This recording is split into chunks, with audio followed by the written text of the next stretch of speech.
réussi dans ce pays à se construire un fichier électoral propre et accepté. Ça, c'est un problème. Comment faire pour faire ce fichier électoral propre et accepté? Est-ce que ça demande 3 ans? Non, ça demande 24 mois. Forcément? Absolument. Alors moi, quelqu'un va me dire, si pour faire un fichier électoral crédible et accepté, on peut le faire en 2 mois, tant mieux, on le fera en 2 mois et on sortira de la transition. Parce que la question, c'est de dire, c'est quel type de fichier qu'on veut. Nous, on peut prendre le fichier de la CENI, là, qui existe, dire, OK, on prend ça, on fait des élections. Mais est-ce que ce fichier est consensuel, est accepté, est bon? C'est ça la question qu'on se pose. Est-ce que ce n'est pas mieux de commencer par ce fichier et apporter les modifications? Mais c'est ce qu'on a fait en 2010. En 2010, je vous rappelle, on a fait le même bricolage. On a oui, pris... mais juste que si vous avez la volonté de véritablement... La volonté ne si suffit vous avez pas. La non, monsieur le ministre, permettez la question. Si vous avez la volonté de ne pas faire comme en 2010, de faire bien le travail, vous pouvez commencer par ce fichier parce qu'il faut commencer quelque part et bien entendu le toiletter véritablement. Est-ce que vous ne trouvez pas que ça nous permettrait de gagner en temps? Ou bien c'est une façon pour vous de pouvoir durer au pouvoir? C'est précisément parce qu'on veut faire bien et différemment qu'on prend le temps de le faire bien et précisément, de façon à ce que chacun puisse le constater. Je vais vous dire une chose. Dans tous les pays, aujourd'hui, qui ont un fichier électoral stable, le fichier électoral est associé à un état civil qui permet à chacun de contrôler. Vous n'avez aucun système qui est capable de vous produire un état civil à moins de 24 mois. Moi, je suis ingénieur, je connais le secteur. Si dans l'opposition ou dans les partis politiques ou dans la société civile, il y a des experts qui estiment qu'il est possible de le faire, moi, invitez-les à cette table, ben, nous viendrons en discuter. Qu'ils nous apportent la preuve, qu'ils viennent en débattre. Ça, c'est intéressant. Discuter de ça, c'est fondamental. Parce que si on a les moyens de faire un état civil en 10 mois, en ce moment, au lieu de faire 24 mois pour le produire, on raccourcira les délais. Mais ça n'est pas sérieux de dire, pour un gouvernement, oui, on peut faire un travail en 10 mois, lorsque tous les experts, qu'il s'agisse de la Banque mondiale ou de l'Union européenne, sont convaincus, de par l'expérience, qu'il faut un minimum de 24 mois. La Côte d'Ivoire a mis 5 ans pour le produire. Le Congo a mis 5 ans pour le produire. Parce qu'il n'y avait pas la volonté politique. Ici, il y a la volonté politique. On dit qu'on peut diviser ces délais par 2 quasiment. Et c'est cette démarche que nous sommes.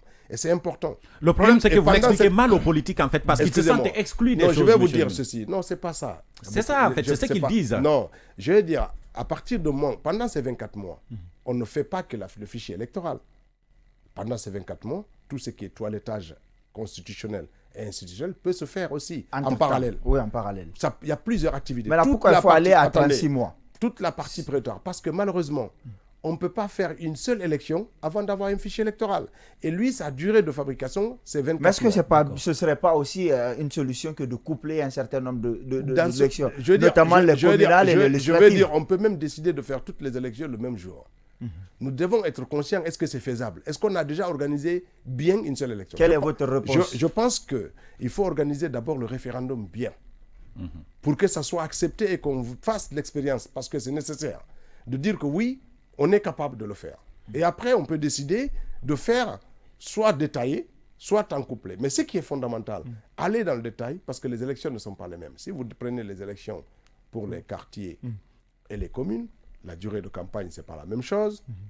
En tout cas, dans les lois existantes. Mais il y a des pays qui font des élections générales.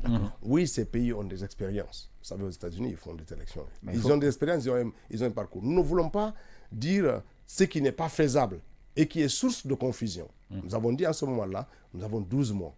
Qu'est-ce que ça coûte à un pays? 12 mois, quand vous pensez que les élections mais pourquoi les politiques, ils n'acceptent pas? Parce que ce que vous nous expliquez, c'est assez facile en fait. Ils vous disent que vous l'avez fait unilatéralement, c'est que vous avez des intentions cachées, monsieur le ministre. Je vais vous dire une chose. Les intentions cachées, les militaires auraient pu ne même pas parler de ça. D'accord. C'est tout. Je veux dire, les partis politiques. Oui. Invitez-les, ils vont vous dire pourquoi. Mais tous les jours, ils sont là. Écoutez-moi, demandez à n'importe qui, des membres, des acteurs des partis politiques, de vous dire que ce qui est proposé n'est pas réaliste, n'est pas faisable, c'est trop long. Mais c'est ce qu'ils disent tout le temps. C'est pas du tout vrai. Mais c'est ce qu'ils disent. Monsieur le ministre, on vous a largement compris. Moi, je voudrais... Bientôt, nous serons à 1 an de l'avènement du CNRD. Quel bilan avez-vous à présenter au Guinée? Parce que vous êtes assigné à une obligation de résultat. Vous êtes le porte-parole du gouvernement. Alors, vous voulez un bilan, que je vous dise, sur les activités de développement?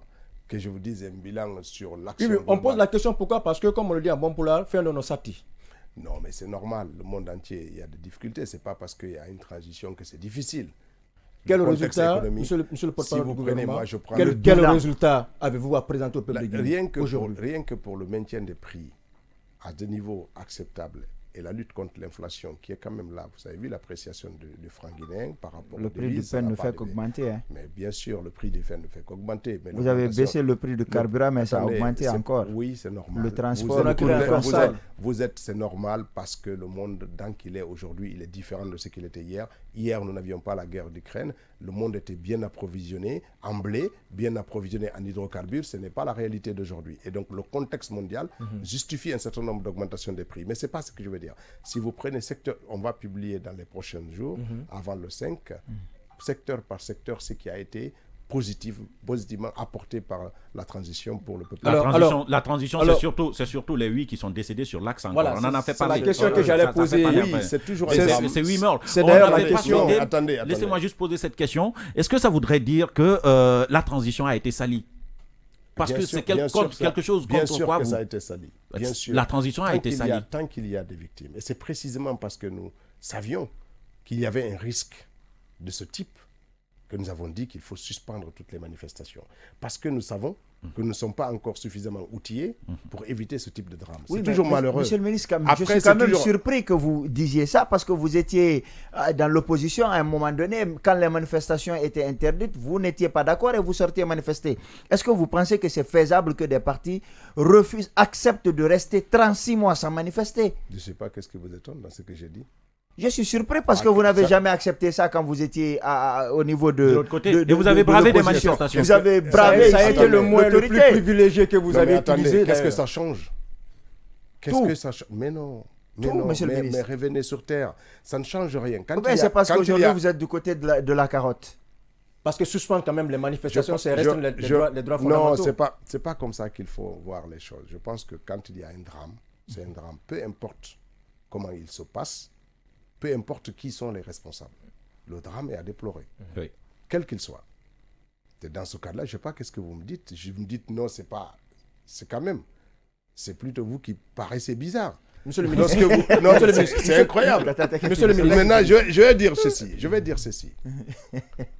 Nous n'avons malheureusement pas les moyens, nous n'avons pas eu les moyens d'empêcher ce qui est arrivé. C'est déplorable.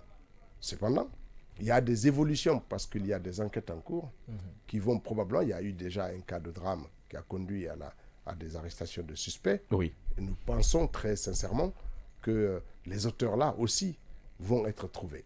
Parce que c'est important que chacun comprenne que ces victimes-là, ce n'est pas nécessaire pour notre pays. D'accord. Ce n'est pas nécessaire pour notre pays. Et ça, c'est fondamental. On va changer de sujet. On n'a plus le temps. Il faut qu'on reçoive Mohamed qui doit venir, qui va prendre votre place.